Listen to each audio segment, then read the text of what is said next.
Subscribe Kalyani Online Classes channel for all exams. नमस्कार दोस्तों, पुनः आपका एक बार स्वागत है कल्याणी ऑनलाइन क्लासेस में। मैं डॉक्टर लोहांश कुमार कल्याणी आप सभी का हार्दिक स्वागत करता हूं अपने यूट्यूब चैनल में। दोस्तों, शिक्षण कौशल, हम शिक्षण कौशल पर चर्चा कर रहे थे। पिछले 3-4 वीडियो हमारे इसी पर बेस्ड हैं। हम लोग अनुदेशनात्मक उद्देश्य, प्रस्तावना कौशल और प्रश्न कौशल पर चर्चा कर चुके हैं। इसी के साथ हमारा जो अगला कौशल है, ये कौशल है व्याख्या कौशल, skill of explaining. Skill of explaining के अंतर्गत हम लोग चर्चा करेंगे कि व्याख्या जो कौशल है इसका प्रयोग क्यों किया जाता है, क्यों यह महत्वपूर्ण है एक शिक्षक के लिए, और इसके प्रयोग से बालकों को क्या क्या चीज़ों की सुविधा मिलती है। देखिए दोस्तों, पढ़ाते समय जब हम खासकर लैंग्वेज की बात करें, अगर हम किसी चीज़ को पढ़ा रहे होते हैं, कोई गद्यांश हुआ, कोई पद्यांश हुआ, है ना, कोई पोइट्री का आपका स्टैंजा हुआ या पैराग्राफ हुआ आपका, अगर हम किसी चीज़ को पढ़ा रहे होते हैं तो उसके अंदर क्या होता है, कुछ कठिन शब्द होते हैं या उसका जो अर्थ होता है, गूढ़ अर्थ होता है, जिसको आसानी से समझा नहीं जाता, समझना उसको बहुत दुष्कर होता है। तो उसको समझने के लिए कि जो ऑथर है हमारा, जो लेखक है, वो क्या कहना चाह रहा है, उसके लिए क्या किया जाता है, शिक्षक के द्वारा व्याख्या कौशल का प्रयोग किया जाता है। और व्याख्या कौशल के माध्यम से शिक्षक सरलतम रूप में जो कठिन शब्द हैं, जो हमारी पाठ्य वस्तु के अंदर या पुस्तक के अंदर दिए गए हैं या उस चैप्टर में दिए गए हैं, उनकी व्याख्या करता है ताकि आसानी से जो है बालक चीज़ों को समझ पाए। और जब एक बार बालक चीज़ों को समझ लेता है तो आप ये समझ सकते हैं कि वो कोई भी कार्य आसानी से कर सकता है, खासकर उस पाठ से संबंधित। जो हमारे प्रमुख विद्वान हैं उन्होंने क्या इसकी व्याख्या की है, किस प्रकार इसका अर्थ को बताया है व्याख्या कौशल के, आइए उसको देख लेते हैं। देखिए, सबसे पहले अगर हम देखें, अगर इसके अर्थ की अगर हम चर्चा करें, जो व्याख्या कौशल है, इसमें व्याख्या का अर्थ है प्रत्येक पाठ को सुलझाने और हाव भाव को अलग करके सरलतम रूप में बालकों के सम्मुख प्रस्तुत करने से। देखिए, व्याख्या का अर्थ क्या है, प्रत्येक पाठ को सुलझाने और भावों को अलग अलग करके सरल रूप में बालकों के सम्मुख प्रस्तुत करने से। जो पाठ का उद्देश्य है, मूल रूप से जो लेखक कहना चाह रहा है, तो शिक्षक का दायित्व होता है कि जो लेखक कहना चाह रहा है अपनी बात, वो हम अपने बालकों को बता सकें। उसके लिए हम अपने जो हाव भाव है उनका यूज कर सकते हैं, है ना, और जो कठिन शब्द हैं उन कठिन शब्दों को हम सरलतम रूप में बालक के सम्मुख प्रस्तुत कर सकते हैं। आगे देखते हैं, जिससे बालकों को समझने में कोई कठिनाई न हो, मतलब बालक आसानी से चीजों को समझ सके और ज्ञान में वृद्धि हो सके, मतलब बालक के ज्ञान में क्या हो सके, वृद्धि हो सके। देखिए, चीजें कब बालक आसानी से सीखता है, जब बालक चीजों को समझ जाता है। व्याख्या का जो मुख्य उद्देश्य है, वह उद्देश्य यही है कि बालकों को हम आसानी से चीजों को समझा पाए जो लेखक ने कहना चाहा है। कभी आप पोइट्री में देखिए या पद्यांश वगैरह जब हम पढ़ते हैं, कोई दोहा पढ़ते हैं, कोई छंद पढ़ते हैं, चौपाई पढ़ते हैं, तो जो उसका एकदम सरलतम रूप है, आप उसको पढ़ के उसके अर्थ को नहीं पता लगा सकते जब तक कि एक शिक्षक के द्वारा उनको जो है व्याख्या ना की जाए या उन शब्दों की उसमें दिए गए शब्दों की व्याख्या नहीं की जाए, तब तक आप जो है विद्यार्थी उस चीज़ को आसानी से नहीं समझ सकता। तो शिक्षक का दायित्व क्या है, शिक्षक का दायित्व है कि वो उन शब्दों की जो व्याख्या है सरलतम रूप में करे ताकि बालक को उसको समझने में कोई भी कठिनाई न हो। इस कौशल में शिक्षक किसी घटना, विविध तथ्यों, साधारणीकरण क्रिया के कारणों तथा भावों की गंभीरता को स्पष्ट करने में सहायता करता है। जी देखिए, क्या दिया, शिक्षक किसी घटना या विविध तथ्य हुआ, साधारणीकरण क्रिया हुआ, या कोई भी मतलब भाव हुए, जो मतलब उस पैराग्राफ के अंदर कहें या गद्यांश के अंदर कहें या फिर स्टैंजा के अंदर कहें, जो भाव छुपे हैं, उन भावों की व्याख्या केवल एक शिक्षक के द्वारा ही की जा सकती है, क्योंकि शिक्षक उस चीज को, उसके अर्थ को भली भांति समझ चुका है। जब शिक्षक किसी के अर्थ को भली भांति समझ लेता है तो उसका नैतिक दायित्व होता है कि अपने बालक के समक्ष उस चीज को स्पष्ट करे जो कहना चाहा गया है। व्याख्या कौशल का प्रयोग साहित्य, भाषा विज्ञान, शब्द व्याख्या, भाषण व्याख्या आदि के लिए किया जाता है। देखिए, व्याख्या कौशल का प्रयोग लिटरेचर में किया जाता है। इसकी हम बात अभी कर रहे हैं, संस्कृत हुआ, हिंदी साहित्य हुआ या अंग्रेजी साहित्य हुआ। खासकर व्याख्या कौशल का प्रयोग इसमें अधिकतर किया जाता है। भाषा विज्ञान में किया जाता है, शब्द व्याख्या, किसी शब्द की अगर हमें उसको व्याख्या करनी है उसमें किया जाता है, भाषण के लिए किया जाता है, या व्याख्या कोई हम किसी चीज को एक्सप्लेन कर रहे हो तो उसके लिए किया जाता है। प्रयास देखिए हमेशा ये करिए कि जब भी आपके द्वारा बीइंग अ टीचर किसी शब्द की या किसी स्टैंजा की व्याख्या की जाए तो वो इतने सरलतम रूप में हो ताकि बालक उसको आसानी से समझ सके। कभी कभी क्या होता है कि हम किसी शब्द की व्याख्या करते समय या किसी पैराग्राफ को समझाते समय ऐसे अनुचित शब्दों का प्रयोग कर लेते हैं जिनका उससे कोई मतलब नहीं होता है। तो आप ऐसे शब्दों का प्रयोग करने से सदैव बचें और प्रयास ये करें कि जो भी आप शब्दों का चयन कर रहे हो वो एकदम सरलतम शब्द हो, आम शब्द हो, जिससे बच्चा पहले से उनसे परिचित हो। अगर बालक पहले से ऐसे शब्दों से परिचित होगा तो निश्चित तौर पर जो आप व्याख्या करना चाह रहे हैं, जो आप बच्चे को बताना चाह रहे हैं, बच्चा उस चीज को आसानी से समझ पाएगा। इसकी कुछ डेफिनेशंस देख लेते हैं दोस्तों। यहाँ पर डेफिनेशन दी है A.H. गार्लिक के अनुसार है कि व्याख्या का अभिप्राय इस प्रक्रिया से है जिसके द्वारा किसी शब्द, शब्द समूह या कथन के अर्थ की सारी जटिलता दूर हो जाती है। आपके अनुसार, जो गार्लिक महोदय इनके अनुसार क्या है कि व्याख्या का अभिप्राय उस प्रोसेस से है जिसके द्वारा कोई शब्द हो या कोई शब्द समूह हो या कोई कथन हो, उसकी सारी जटिलता दूर हो जाती है। मतलब शिक्षक के द्वारा जो एक अंतर्निहित भाव उस शब्द में या शब्द समूह में या उस कथन में निहित है, उस अंतर्निहित भाव को स्पष्ट किया जाता है शिक्षक के द्वारा।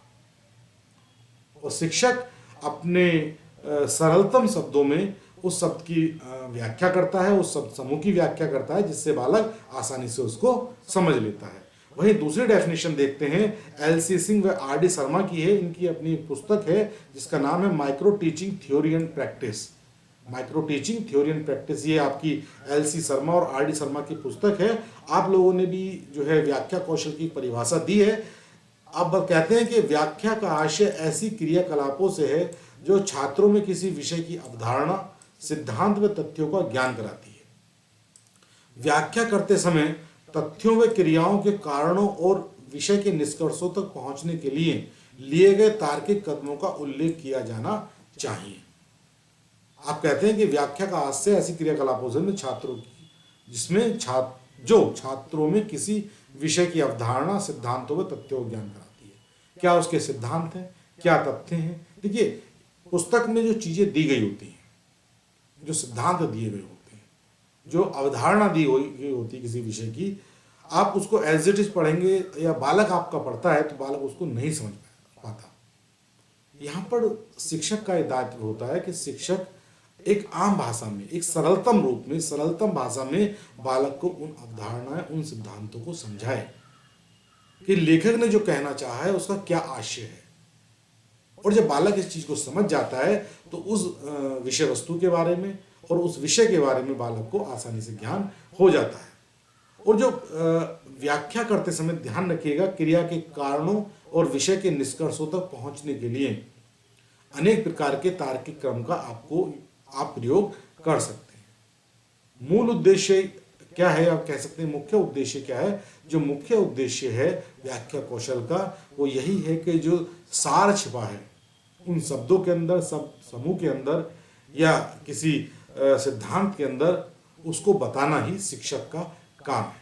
और यही जो कार्य है वो क्या कहलाता है, वो व्याख्या कौशल कहलाता है। दोस्तों, देख लेते हैं कि कुछ जो सावधानियां हैं वो कौन कौन सी सावधानियां हैं जो एक शिक्षक को व्याख्या करते समय या व्याख्या कौशल का प्रयोग करते समय प्रयोग में लानी चाहिए या उनका ध्यान देना चाहिए।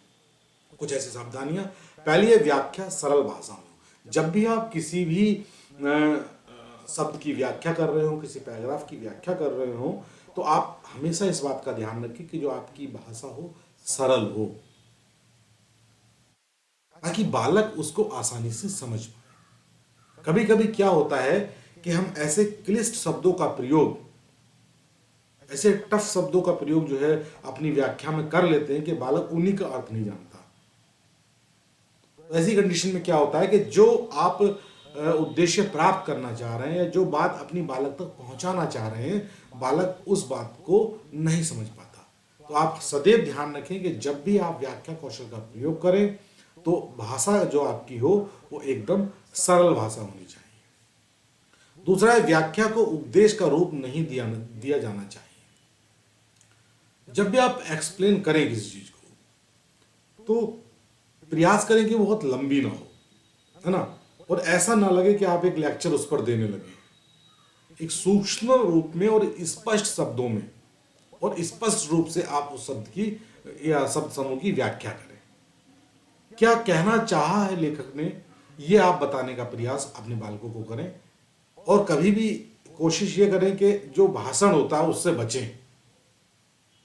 कभी भी जो है उपदेश का रूप जो है आप अपनी व्याख्या को ना दें। तीसरा है, व्याख्या में शामिल विचार क्रमबद्ध होने चाहिए या हों। जब भी आप एक्सप्लेन करें तो आपका जो सेंटेंस फॉर्मेशन हो, आपकी जो व्याख्या हो, वो एक लय में हो, मतलब उसका सीक्वेंस आपस में जुड़ा हो। ये नहीं हो कि आप 1 मिनट किसी और चीज पर बोल गए, फिर आपने शब्दों से डाइवर्ट होकर आप दूसरी जगह चले गए। ऐसा बिल्कुल नहीं होना चाहिए कि जब भी आप किसी चीज की व्याख्या करें तो उसका एक इस चीज का आप ध्यान रखें कि उसका एक सरलतम रूप हो और एक सार हो। नेक्स्ट है, व्याख्या में पाठ से असंबंधित बातों को शामिल नहीं किया जाना चाहिए। जब भी आप किसी चीज की व्याख्या करें, किसी शब्द की या किसी पैराग्राफ की व्याख्या करें, किसी पोइट्री में किसी स्टेंजा की व्याख्या करें, तो आप ध्यान रखें, हमेशा प्रयास यही करें कि जो लेखक ने कहना चाहा है केवल आप उसी की व्याख्या करें। उससे संबंधित ही शब्दों का आप प्रयोग करें, उससे असंबंधित किसी भी तथ्य का आप प्रयोग न करें। अगर आप ऐसा करते हैं तो आपका जो व्याख्या होगी वो एकदम स्पष्ट होगी और बालक उसको आसानी से समझ पाएगा। आगे है, व्याख्या विद्यार्थियों की आयु, अनुभव एवं मानसिक स्तर के अनुसार हो। जब भी आप किसी चीज को एक्सप्लेन कर रहे हैं तो आप इस बात का हमेशा ध्यान रखें कि जो आपके बच्चे हैं, आपके जो विद्यार्थी हैं, उनकी आयु क्या है और उनका मानसिक स्तर क्या है।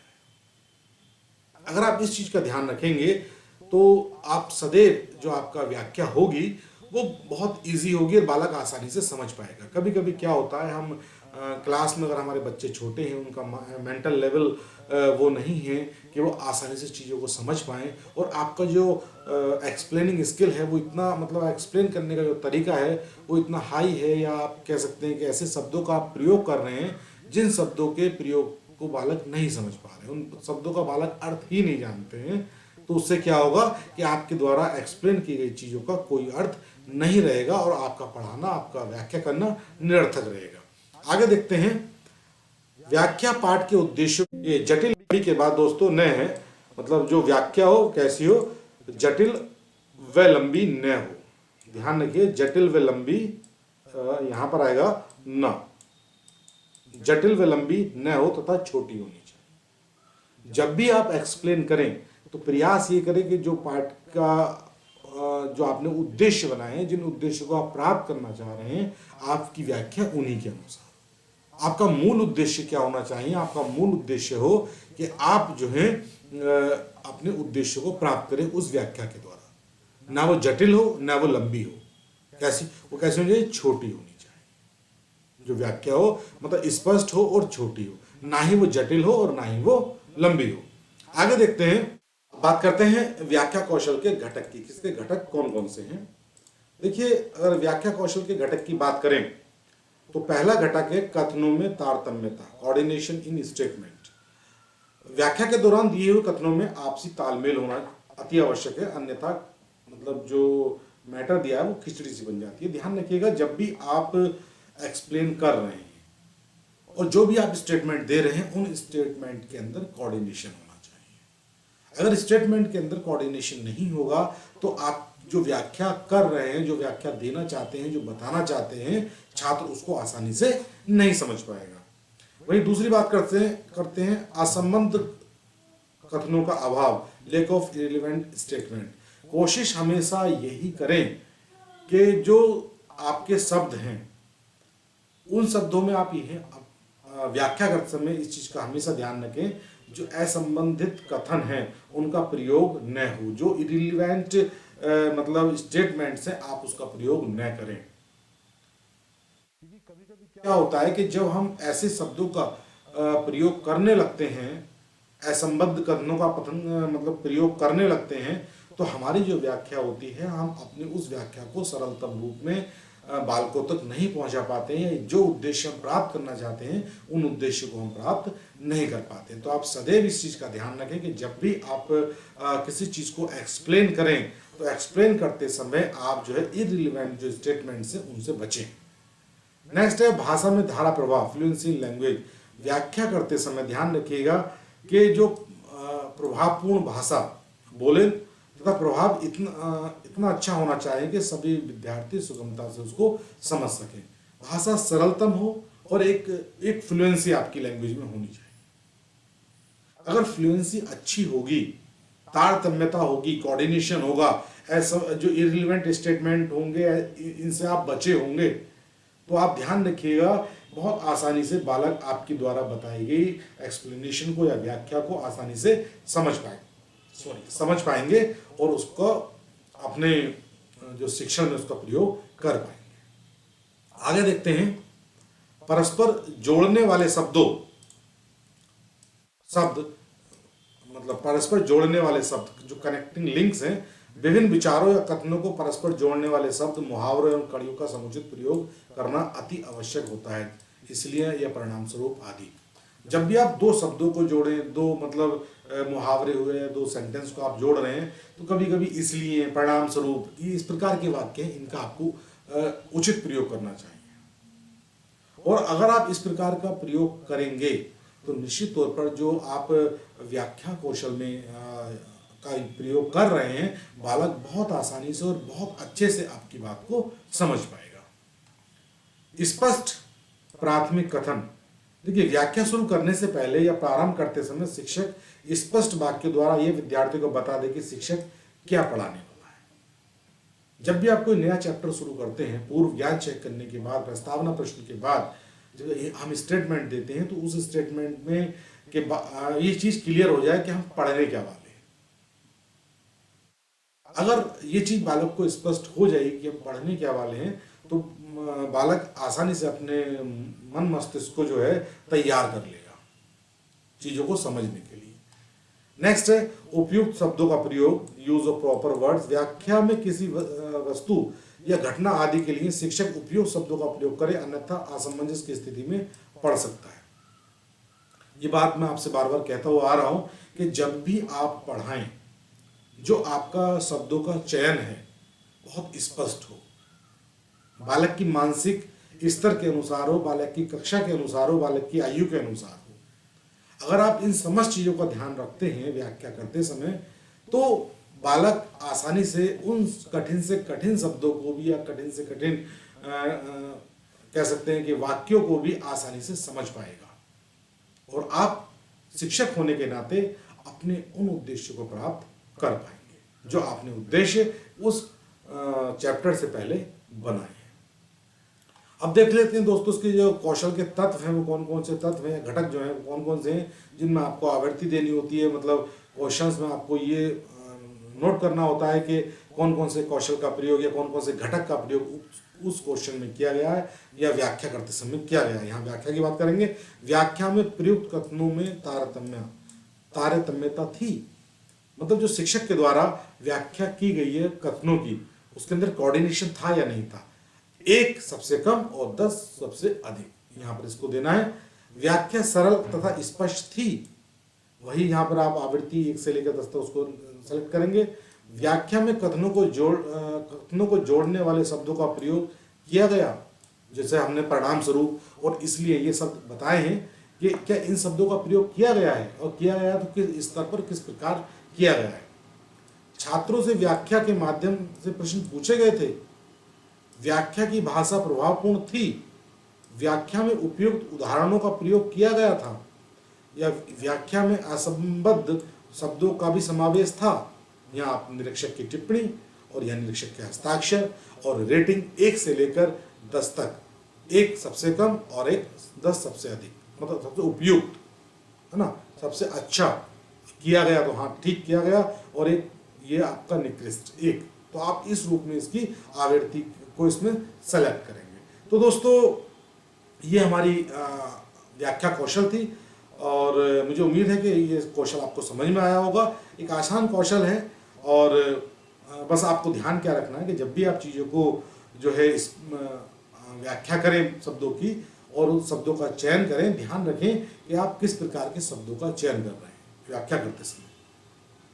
जो 2 वाक्यों को जोड़ने वाले शब्द हैं उनका आप प्रयोग करें, मुहावरों का शब्द करें, लेकिन कोशिश ये करें सदैव कि शब्द ऐसे हों जिनको बालक आसानी से समझ सके। कहीं ऐसा ना हो कि आपके द्वारा की गई व्याख्या की व्याख्या बालक को करनी पड़े। ऐसा नहीं होना चाहिए। जो जब भी व्याख्या की जाए शिक्षक के द्वारा वो एक सरलतम और उचित शब्दों में की जाए। तो दोस्तों ये हमारा था आज का वीडियो। मैं उम्मीद करता हूँ कि अगर ये वीडियो आपको पसंद आया हो तो आप इसको लाइक करें, शेयर करें अधिक से अधिक, और मेरे चैनल को सब्सक्राइब करें। हम मिलते हैं अगले वीडियो में, तब तक के लिए नमस्कार।